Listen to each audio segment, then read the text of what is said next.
Hey everyone, Andrew Slipper Brown here, coming at you with video number 2 of my Locked Up with a Digico video series on S21.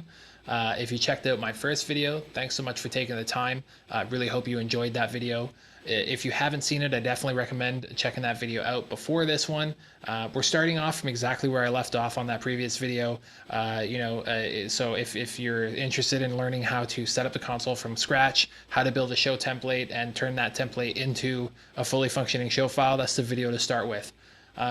Today we're going to go ahead and demonstrate Waves integration with this console and a few other workflow things that I like to employ to just keep myself fast on the console and keep everything where I want it and everything easy to get to when I'm mixing a show.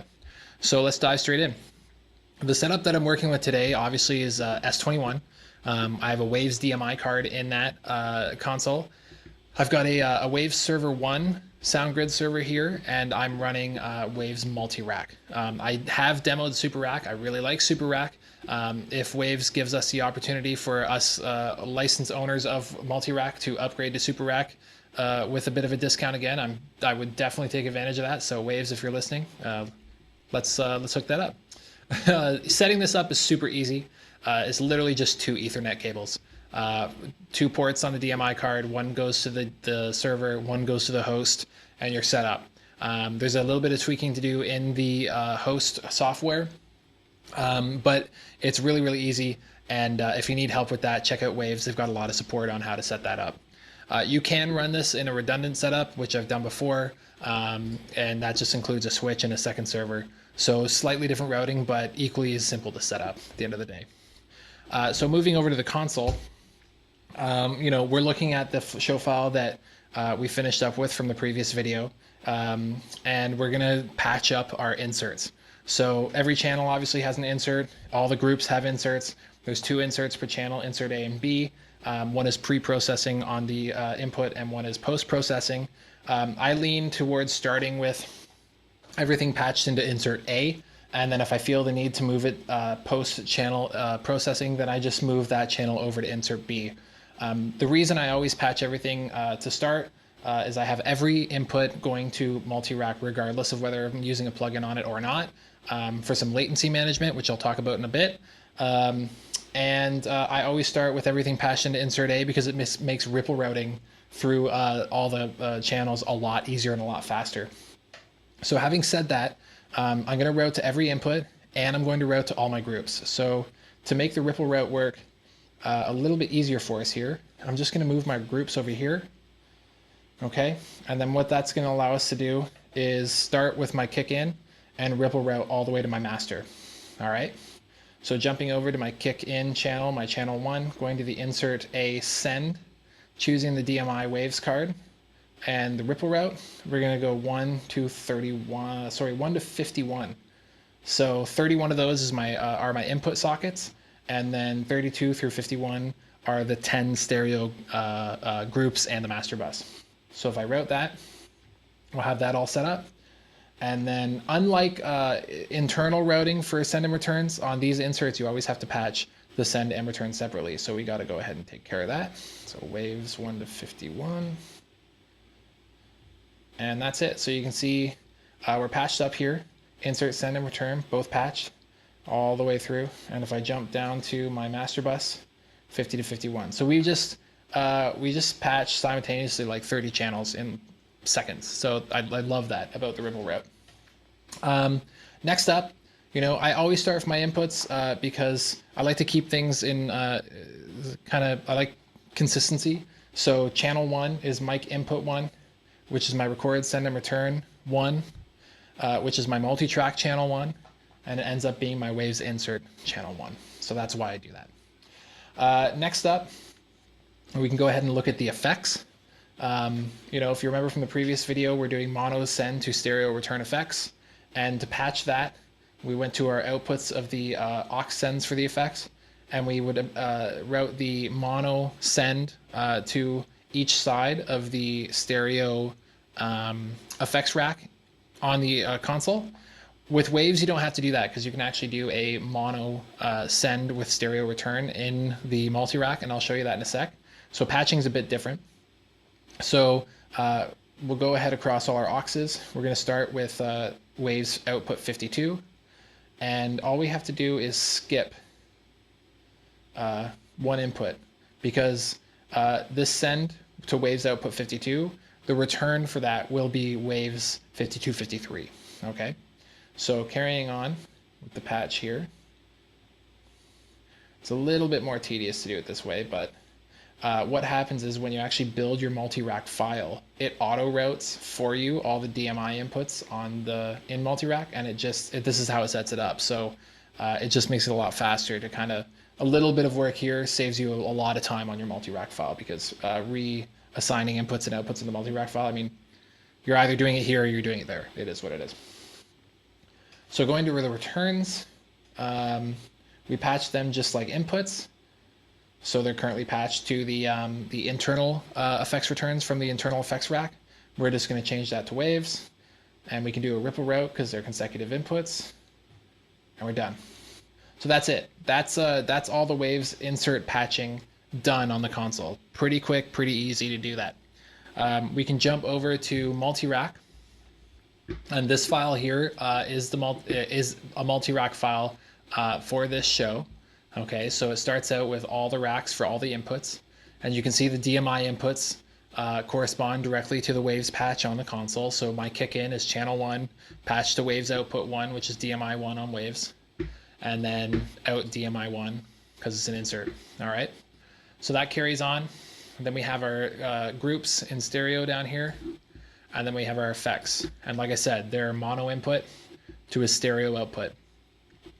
And to demonstrate the patching, the auto patching, like I said, this ends at 63. So if I do a new mono rack, it'll be 64 to 64. So it's just, when you're creating the multi-rack file, it's just a little bit easier to do it that way, I think. You know, you just have to take into consideration where your stereo channels are going to be, the same way as we did when we were setting up the show file on the console. Before we did our routing, we made sure that the stereo channels were set to stereo, and we do the same thing here. So on my show file, the first 10 inputs are all mono inputs, and then I have a couple stereo inputs. So as I was building the racks, I built 10 mono inputs and then 2 stereo inputs, and so on and so forth. So really quick way to show the routing on that. All right, so let's test this out by sending some audio through multi-rack. So what we can do is we'll go to this channel here and we'll route an oscillator through its input. Okay, and we can see here that we have oscillator hitting the input, passing through the channel and out the channel here, as we know that this meter is post-fade. Okay, if we go ahead and take a look, we know that our insert is patched, but it's off. All right, and looking over at multi-rack, we can see that there's input passing through its corresponding rack. So if if you're not paying attention here, you might think that multi-rack is working already, when in fact it's not. And we can demonstrate that by putting this compressor on here, and we'll just jack up this ratio real high and bring the threshold way down, and we'll see that according to multi-rack, we should have no output from this rack, which means that the insert return on the console should be showing no input, but it is showing that input's passing through. So something worth knowing, that the multi-rack is always showing input going through it when it's routed. It doesn't have to be on in order for it to actually show that audio is passing through multi-rack. So if we turn this insert on, we'll see that we lose our input here, because of course we're trashing the input with this compressor. And if I ease off the threshold, we'll see that the input returns, and we know that multi-rack is working. So just really quick test as a troubleshooting method, just to see that things are going the way they're supposed to. I mean, sometimes in digital, it's tough to see that those signal paths are working properly. So always a good thing to check out. So everything's patched up and routed. All we have to do now is turn on the insert on every single channel. Like I mentioned earlier, every channel in this file will go through multi-rack, and every single group goes through multi-rack.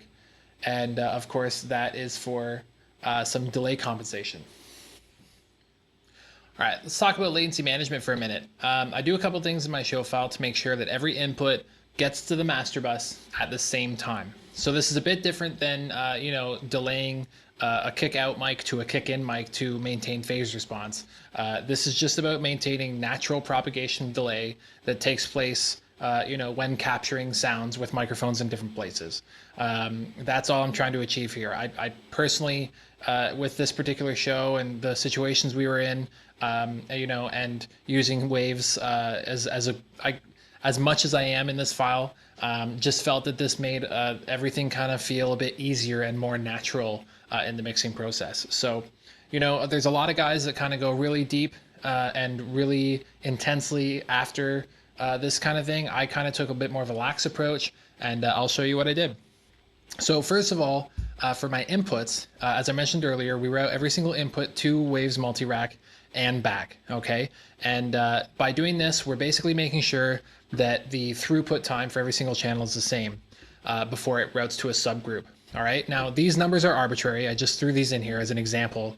Most plugins in multi-rack are completely low latency or no latency at all. I mean, I'd say 98% of the plugins that you can put on a channel are 0 samples of delay. So realistically, we're just kind of combating the occasion where you might put in a really heavy-duty modeling plugin, or maybe something that has a bit of a look ahead, and you can incur a few samples of latency on that particular channel on that particular rack. So by putting all the inputs into one latency group, it ensures that all the inputs are arriving back at the console at the same time and then carrying on to their subgroups at the same time. So that's kind of the first step in the process here.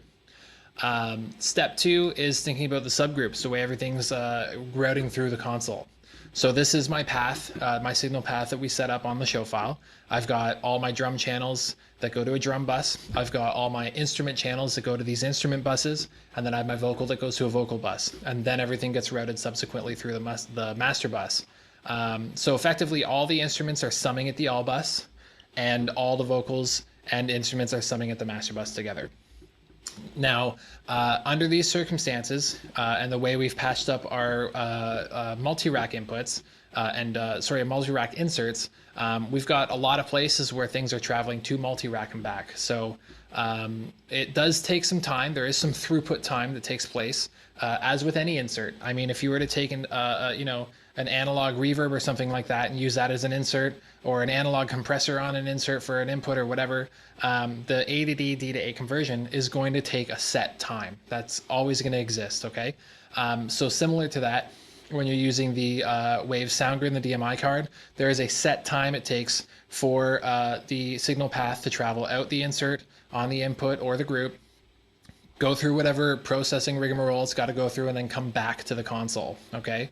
So before you instantiate any plugins at all, you're going to incur these throughput times, 1.88 milliseconds or 1.77 milliseconds, depending on if you're at 48 or 96K respectively. And here's the path I used to measure that, okay? I did this measurement digitally and I did it via analog, but here's, if you want to take a look at how I did it, that's how I did it. So looking at my signal path, the longest path in my file is going to be a drum input, because it's got to go through its drum buses here, and then it gets all summed together at the drum bus, and then that goes to the all bus. And then remembering in here, in between here in this gap, is where all our instruments come in, and then over here is where our vocals come in, all right? And knowing that every input goes to multi-rack and every group is routed to multi-rack, we're stacking up that throughput time, and it adds up, okay? So there's a really easy way to take care of this, and the way I did that is just adding a little bit of delay to these groups here to make sure that everything arrived at the master bus on time. Okay, so you can see by delaying these inputs, they're now in time with the drum bus, and by delaying my vocal input, it's in time with the drum bus. This is all in time, and then it routes to the master bus together. Okay, and I can actually demonstrate that on Smart here.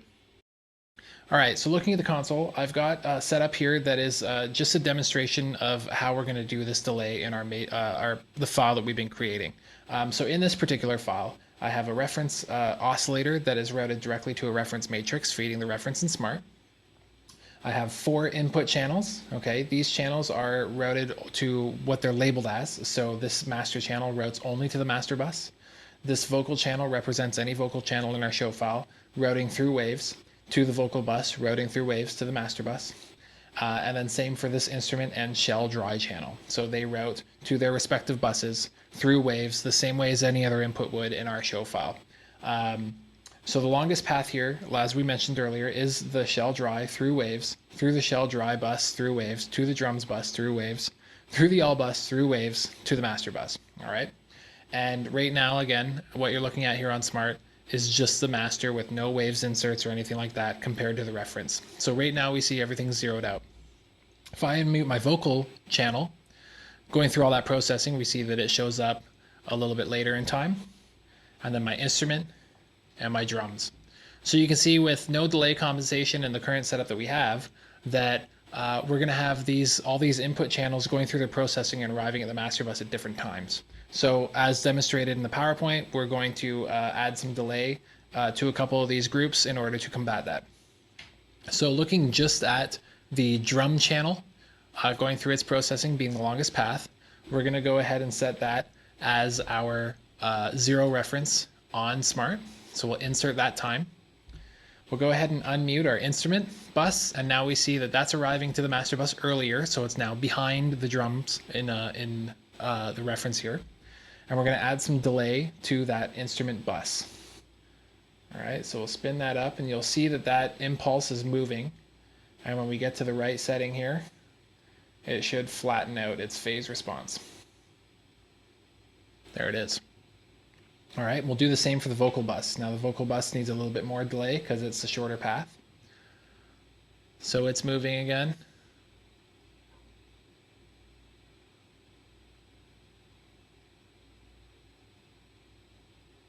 There we go. All right, and if I unmute all three, the only thing you see changing here is the magnitude. All right, everything's coming in on time and in phase. And that's what we're looking for. So this just shows that everything's arriving to the master bus at the same time, which is exactly what we're trying to achieve. All right, so that's dialed in. We'd apply those delay times to our normal show file, and we can carry on. All right, so we've got waves happening. We've got our latency managed. It's just on to finalizing the workflow of the console, and for that, we're going to take a look at control groups.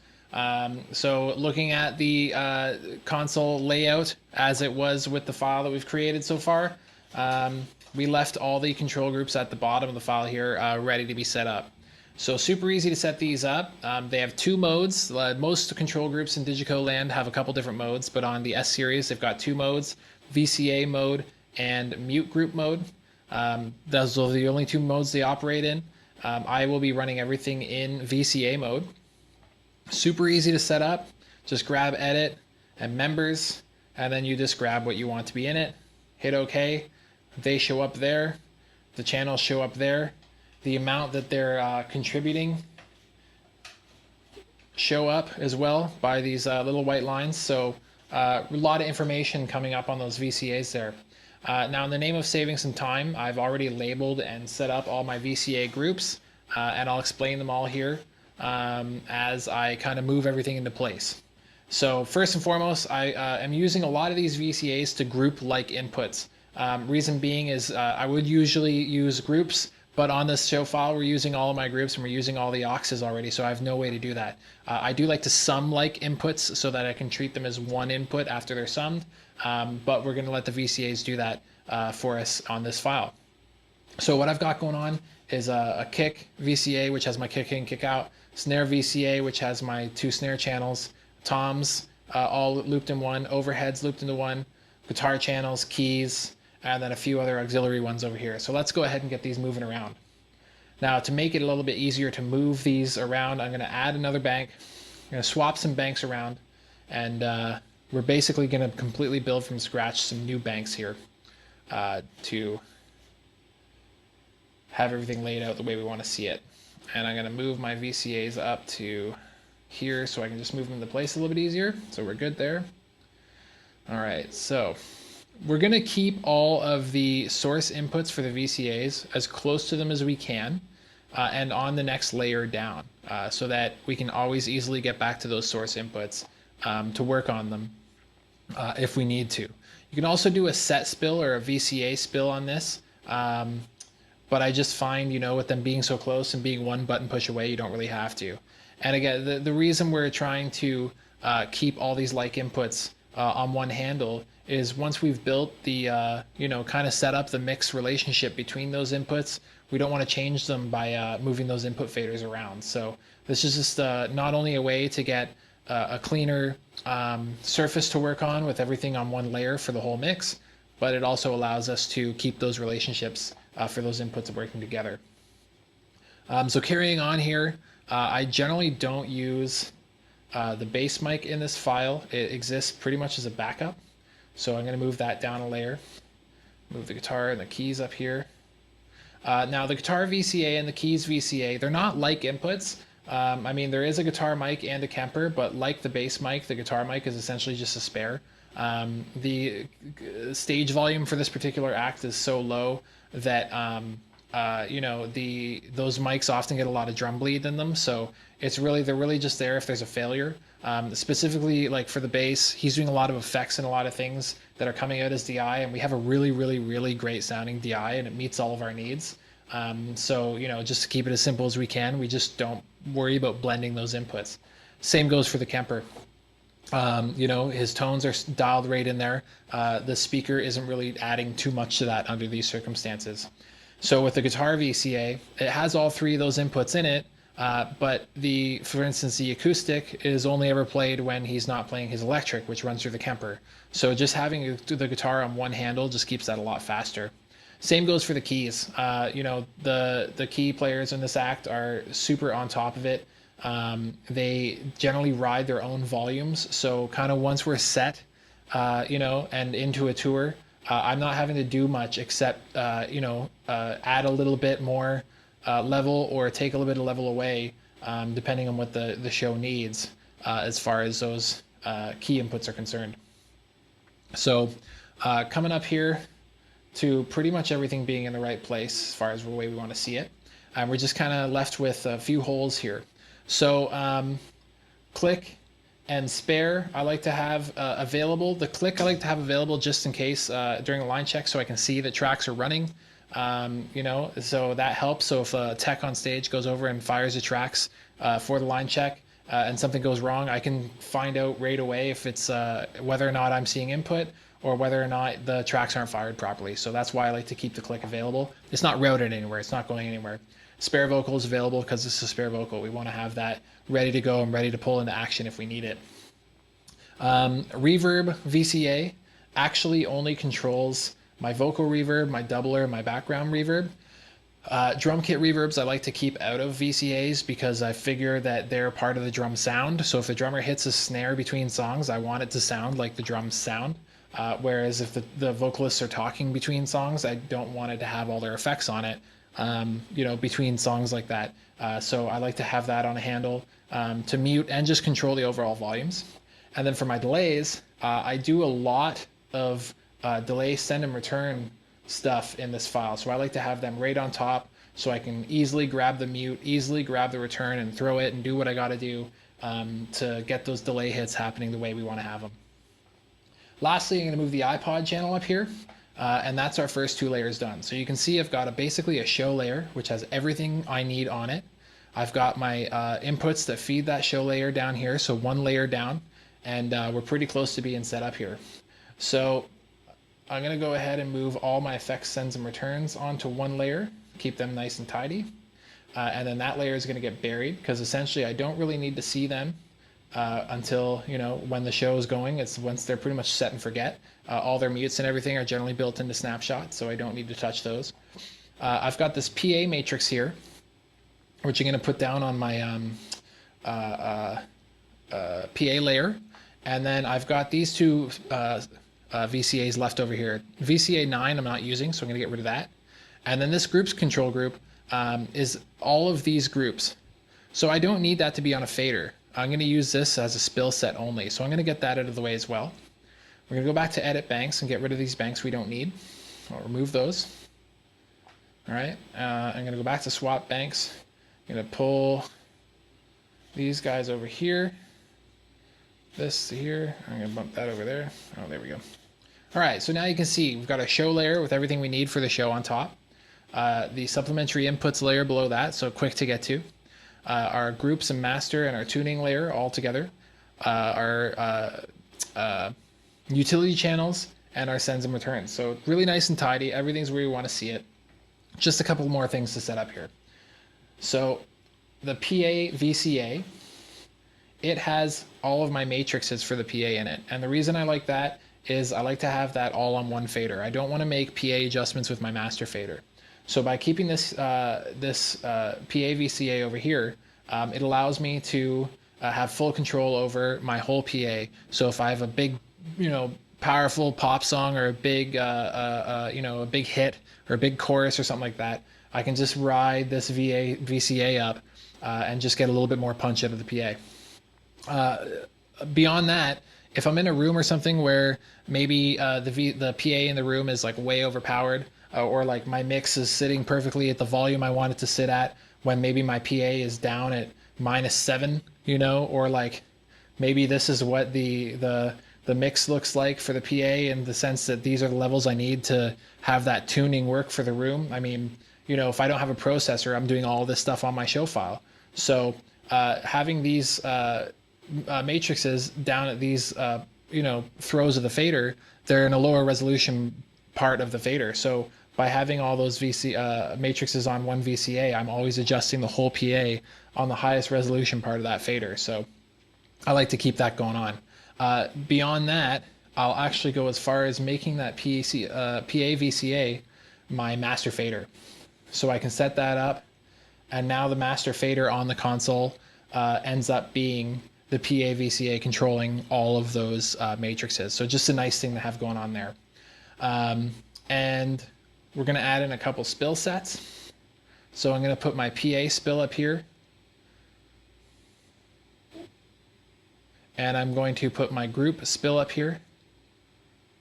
And then we're pretty much set. I'm going to move a couple things out of the way here. I'm going to move my listen to sources and listen to copied audio to the end. All right, and now you can see that this whole menu bar actually moves. Okay, so now these two buttons over here, listen to copied audio and listen to sources, I don't need them during the show. I don't want to touch them during the show. I don't want to accidentally push those buttons during the show. So up here, I like to have things that aren't going to stop the show. I mean, yeah, I could accidentally hit the lock surface, but it's really not the end of the world. So I've got these spills up here now, and this is why I built that group VCA, because I can really easily spill out all my groups onto these 10 faders over here. And it's just nice to have that, so I don't have to go down, I mean, it's not much to ask to hit this the layer button twice to get down there, but just to, have control over my main vocal and still be able to grab that those groups if I need to is a nice touch. And another thing kind of expanding on that is in your edit screen for your overview mode, you actually have a full spill set and a full spill set button. So the inputs I put in there are going to be my iPod and my 4 vocals. And that way, it doesn't matter where I am. I can be anywhere in the show whatsoever, any layer whatsoever. And if I'm in a pinch, I can just hit that spill set button. And then now these first 4 faders become that spill set. So it doesn't matter where I am. I could be at the very bottom of my file tinkering on something and I got to make a vocal change. I can press that button. I've got my vocal faders right there on top. So that's a nice thing to have. And I throw the iPod in there so I can be on my top layer, top a show, and be able to fade down that walk-in music, close that spill set, and I'm good to go. So that's the setup of the console. That's the setup for this show. This is how I've mixed this show in the past and how I use this console on tour, and pretty much always ends up looking very, very similar to this. So that's a wrap on video number 2 of my Locked Up with the Digico video series. That's the S21 console. It's my workflow. Hope you guys really enjoyed it. Hope you got something out of it. Want to give a couple shout outs real quick. One to Soundbox Productions again for lending me this console. Coming on almost 3 months, so I should probably get it back to you guys soon. But thanks so much for giving me the opportunity to hold on to it and get some work done with it. Also, a big shout out to my buds over at Gear Audio. Jeff, Ian, you guys always pick up the phone whenever we need support on the road, and it's a huge help, and it's always good knowing you guys are just a phone call away. So thanks so much for being there for us. Look forward to getting back out on the road, putting these consoles to work, and if we ever cross paths out there, don't hesitate to come say hello, and we'll see you down the road. Take care.